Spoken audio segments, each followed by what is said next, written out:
আসসালামু আলাইকুম। আজকে কথা বলবো কোলেস্ট্রল নিয়ে। আপনাদের মধ্যে অনেকেই হয়তোবা কোলেস্ট্রলের প্রয়োজনীয়তা নিয়ে জানেন না। প্রথমে কোলেস্ট্রলের প্রয়োজনগুলো বলি।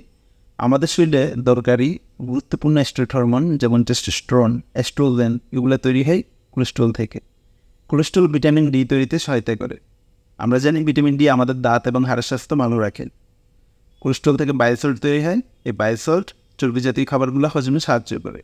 এছাড়াও কোলেস্ট্রল আমাদের মানবকোষের যে পর্দা রয়েছে তা তৈরিতে সাহায্য করে। তার মানে কোলেস্ট্রল গুরুত্বপূর্ণ এবং এটি একটি নির্দিষ্ট রেঞ্জের মধ্যে আপনাকে ধরে রাখতে হবে। এই রেঞ্জের বাইরে তার মানে এই কোলেস্ট্রল লেভেল বেড়ে গেলে কী হবে, তার আগে আপনার জানতে হবে কোলেস্ট্রলের প্রকারভেদ। আমরা কোলেস্ট্রলকে দুই ভাগে ভাগ করতে পারি, একটা হলো গুড কোলেস্ট্রল আর একটা ব্যাড কোলেস্ট্রল। যেহেতু সবসময় গুড নিউজটা আগে নিতে হয়, তাহলে আগে গুড কোলেস্ট্রলটা নিয়ে বলি। এসডিএল মানে হাই ডেনসিটি লাইপোপ্রোটিন, এটাই হলো গুড কোলেস্ট্রল। এটা স্ক্যাভেঞ্জার বা বাংলায় ছাড়ুদার বলে। কেন বলা হয় একে স্ক্যাভেঞ্জার?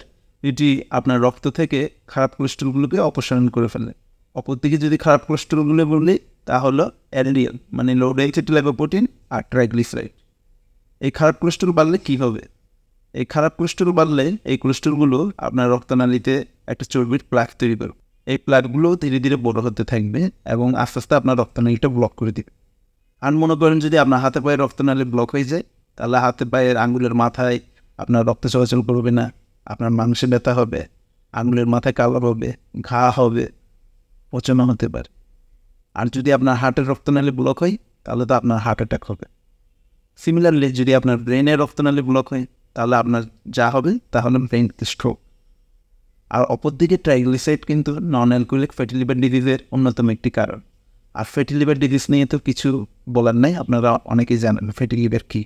এখন এই কোলেস্ট্রলগুলো কাঁধের বাড়তেছে যাদের ডায়াবেটিস আছে, যারা খুব স্ট্রেসফুল জব করে, স্ট্রেসের কারণে নিজের শরীরের যত্ন নিতে পারে না, খাবার দাবার ঠিক মতো খেতে পারে না, ঘুমাতে পারে না, অথবা যাদের বদভ্যাস আছে, ধূমপান করতেছে, মদ পান করতেছে। এখন এই কোলেস্ট্রলগুলোকে আপনি রেঞ্জে রাখতে বললে, তার মানে নর্মাল লেভেলে রাখতে হলে কী করতে হবে? সবার আগে আপনাকে প্রতিদিন মিনিমাম 30 মিনিট ব্যায়াম করতে হবে। রাতে 6 থেকে 8 ঘন্টা ঘুমানোর চেষ্টা করতে হবে। রাতে চেষ্টা করবেন একটু আর্লি ঘুমানোর। আর যাদের বদভ্যাস আছে, ধূমপান, মদ্যপান, এগুলো তো ছাড়তেই হবে।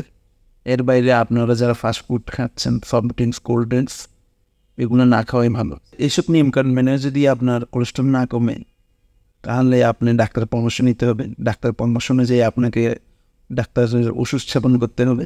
এখন এই কোলেস্ট্রল কমানো কেন জরুরি? আমরা প্রতি বছর যত হার্টের ব্লক দেখি, ম্যাক্সিমামই কিন্তু অ্যাথেরোস্ক্লেরোটিক ডিজিজ মানে চর্বি জমে হার্টের রক্তনালী ব্লক হচ্ছে, বা পেরিফেরাল আর্টারি ডিজিজ যা দেখি তা তো ম্যাক্সিমাম সময় দেখা যায় যে চর্বি জমে হাতের পায়ে রক্তনালী ব্লক হচ্ছে।